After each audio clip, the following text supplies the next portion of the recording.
everyone! Again, this is Madam Venus at your service. Siyempre po, gusto ko kayong bigyan daan naman ng nais nyo na horoscope, of course, no? Dahil due to public demand ito. Ito ang ating bibigyan linaw ngayon. Horoscope. What is horoscope?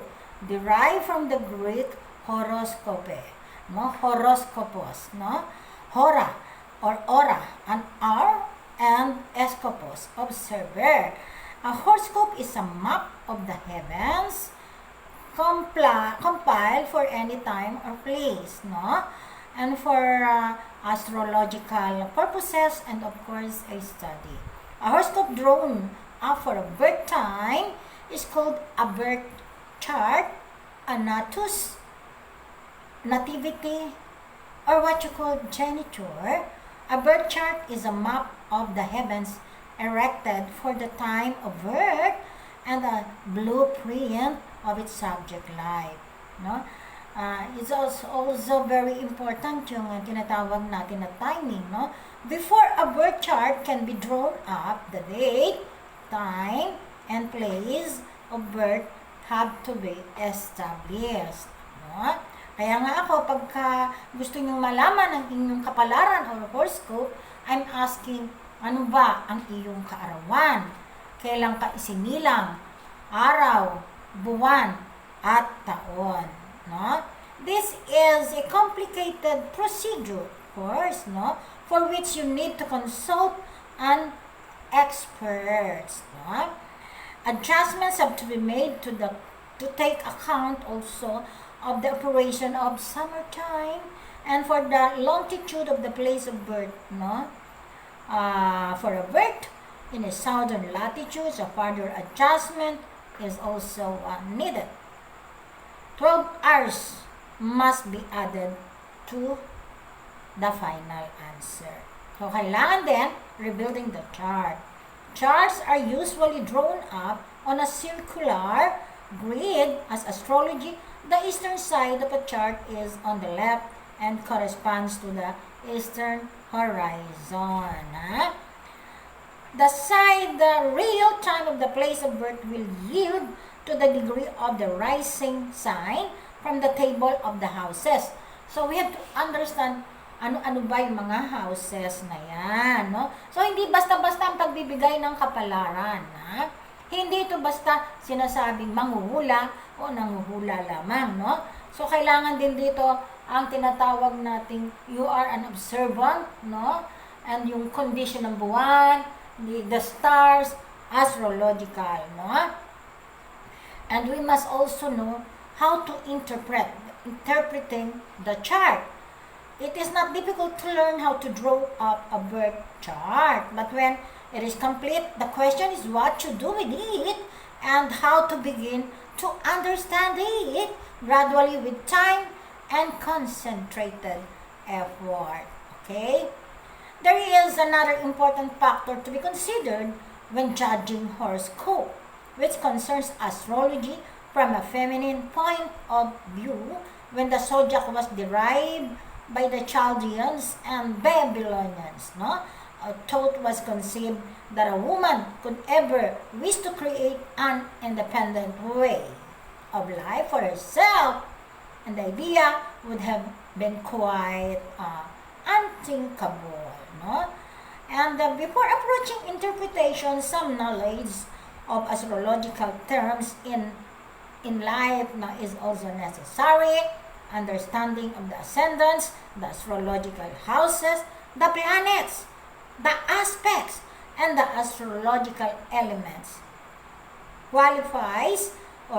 qualities will help. No? We must also understand the meaning of the houses, the associations, and attributes. No? But of course, ang inaabangan talaga ng marami with me are the 12 zodiac sign. No? Marami pa tayong pag-aaralan. Pero because you asked for it, at ito nga, ibibigay ko na ang tinatawag nating horoscope. Ano ba ang tinatawag na ruling planet nyo? So, umpisahan po natin sa Aries, the Ram. Aries or Ram is ruled by Mars, a masculine positive cardinal fire sign. Aries is the first sign of the zodiac, lasting from approximately 21 March up to April 20. Aries is ruled by the planet Mars, which gives the sign its individual pioneering and adventurous spirit. Adventurous spirit. No? Most Aryans are daring, independent, active, and impulsive, lively, energetic, and enthusiastic. No? It is not unusual to find them among the world's explorers. They're really adventurous, no? And leaders of expeditions. They have the signs of leadership, no? They are not afraid to take risks and rarely abandon things they take on. Sila kasi yung mga tao na pag ginusto at gagawin ng lahat para makamtan ang kanilang pangarap. Okay, Aryans with a good birth chart in which Mars is well placed will direct their energy, courage, and spirit of enterprise to sensible and useful ends. Okay? To further their ambitions, no? Gagawin nga, no? Ang lahat para makamtan ang kanilang pangarap. Most of them are outgoing nature and can bring a high degree of success in life. If they follow the right type of career, wow, gorgeous, and bongga talaga ang magiging successful. Some of them always want to be on top at dahil pinagpupursigihan naman talaga nila ang kanilang mga pangarap ay talaga naman nagtatagumpay sila. Usually, they live to explore untried ground, a competitive sport and games. Aryans generally excel and this gives them an opportunity to burn up some of their high energy nerves. As a rule, they rather restless type of the concerns, work, or their personal life. When in love, ano naman ang mga Aryans can be possessive and jealous. Yet they are faithful and rather idealistic, Many have good creative talents, very creative sila, which remain dormant or sadly neglected simply because they are too busy with their demanding interests to bother about them, no? They are highly intellectuals and very progressive in life. And this year 2020, okay, because of their creativeness, their alertness, and really intelligent talaga sila, they will be successful. And next time, ano ba yung mga do's and don'ts for all this zodiac sign?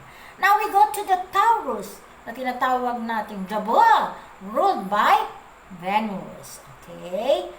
Taurus is the second sign of the zodiac, lasting from approximately 21 of April up to 21 of May.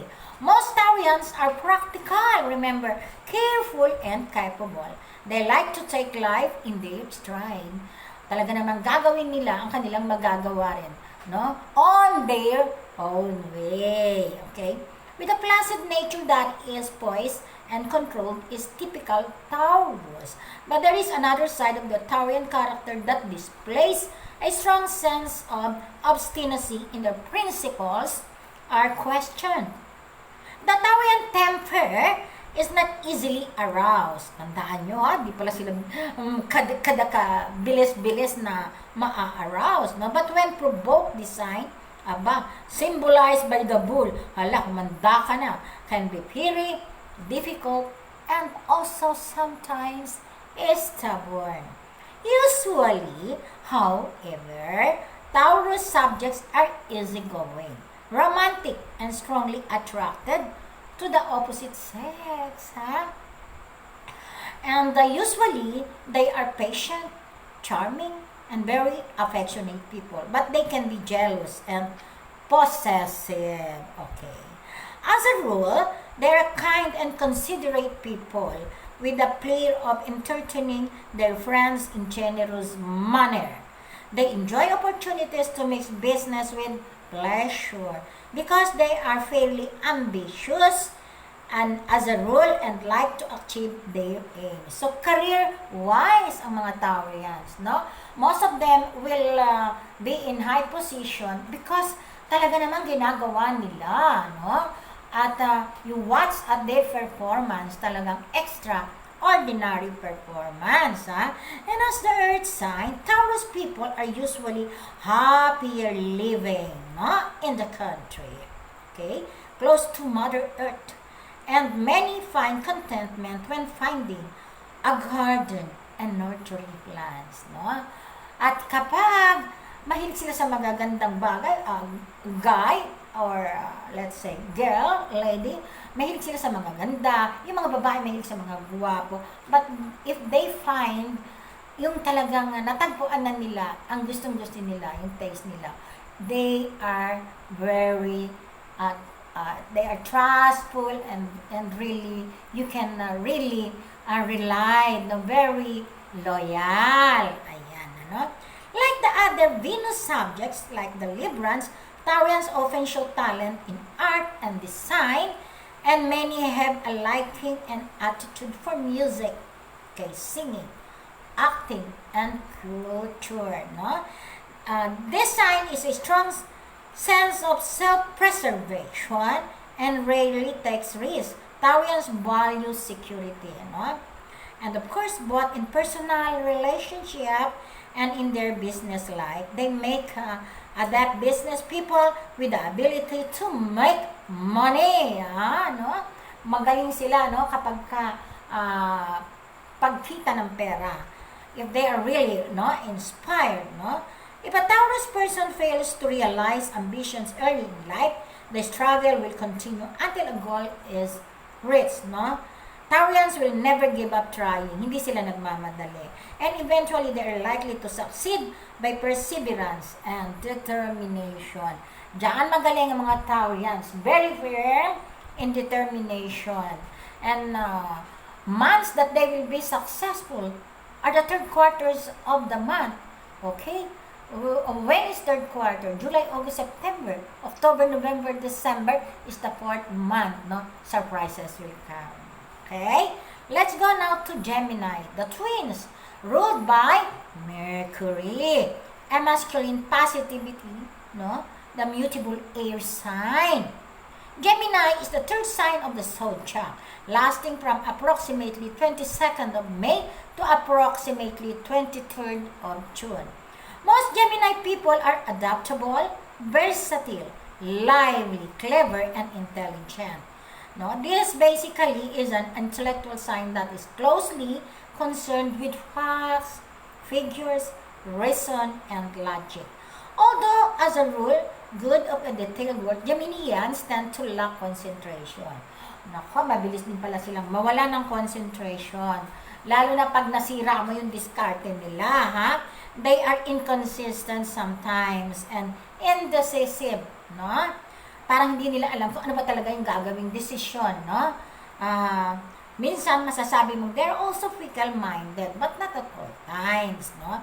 They're bright, vivacious, physically active, yet changeable in their mood. Sabi ko na, di ba? Whims or fancies. They seem never to be the same from one moment to the next. Hence, they are often called the butterflies of the zodiac, no? Parang marami ang pag-ibig, no, na dadaan or darating sa kanya. But they can also be faithful kapag talaga natagpuan na nila ang talagang standards nila o yung talagang gusto nila, no?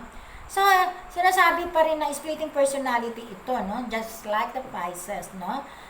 Because it is a dual sign.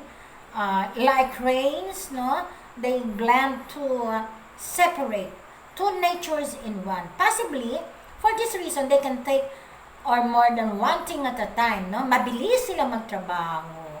Usually becoming quite clever at a number of things, yet rarely specializing in one subject. Okay, no? Sometimes dahil sa mabilis sila, no? they cannot specialize on one subject. Kasi minsan, pabago-bago. But they're really very creative, huh? Most became with power, but sometimes fleet from one thing to another. Yun nga, change.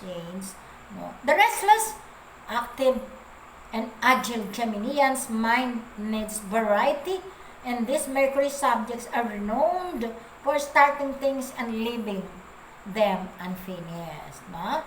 They quickly become bored, nako, and become little patient with mundane matters. As a rule, they are talented people with a keen sense of humor, and a charm of their own, but they have a highly strong nervous system and often find it difficult to settle to a routine job. No? Geminis excel at all types of communication. They can make or be a good journalist, writers, lecturers, commentators, sales executive, radio, TV presenters, telephones operators, or actors or actresses. Physically, Geminians usually retain their youth longer than people born under the other zodiac signs because maalaga sila sa kanilang katawan. With their lively imagination and wide selection of interest, they have not much time to grow old. Ayun naman, ang kanyang advantage, no? Nagkaroon ng mga worries sila on the second quarter of the year, April, May, June, no? It will be a hard time for them, but with the coming third quarter of the year, ay medyo may mga pagbabago naman. Some good changes, and the luck will come November and December this year. What about the Cancer? The curve na tinatawag natin. Ruled by the moon. Okay. Ruled by the moon, Cancer, the crab na sinasabi, is the fourth sign of the zodiac, lasting from approximately 23rd of June to approximately 23rd of July. Most Cancerians have sympathetic, emotional, and sensitive nature that is kind, warm-hearted, and affectionate, no? But they tend to be affected by the phases of the moon more than the other signs of the zodiac, which makes them quiet, minsan, moody, and temperamental or changeable at times, no? And quite difficult to understand. Dahil minsan, pabago-bago sila ng isip, pabago-bago rin ng moods. However, their moods are not long-lasting and they can vary like the wind, no? Parang hangin. Masaya ngayon, bukas malungkot, and then babalik ang saya. And they're very caring people, maalaga, and who will go out of their way to be helpful. Matulungin sila. Usually, the Cancer personality is gentle, sentimental, very intuitive, and imaginative. Moon subjects have a sympathetic heart that is very vulnerable and easily hurt. If they are upset, they will retreat into their shells to nurse or hide their grievances. If they are upset, they will retreat talaga. Their worries and often worry about things that could never happen. Yet they are too shy or reserved to discuss their worries with others. Minsan tinatago lang nila yung mga worries nila. They hide sometimes their emotions, no? Cancer people are not usually wildly ambitious, no? They are the people who can be contented, no? Hindi sila masyadong mahilig sa mga luxuries until such time na may magdala sa kanila, may magturo na this is the life, blah, blah, blah. Nakikarried away din sila, no? On the whole, they make good business people, no? Pag nagnegosyo, abay talaga ng mga inaano nila, pinopokus nila yan, no? And refuse to let go. Talagang pag sinimulan, ayaw na nilang pawalan yan. Tuloy-tuloy na. On the whole, they make good business, ha? A business project is on hand and surely will be brought to a satisfactory conclusion, no? Some of them will progress in business this 2020. Pero ingat-ingat, no? Lalo na sa tinatawag nating mga cheque, pagpautang ng mga pera, pagsangkot sa mga pagtulong sa mga kaibigan na sila ay mag-guarantee, no? Maging guarantor because problems will arise, no? Okay. This June, expect a good surprise, okay?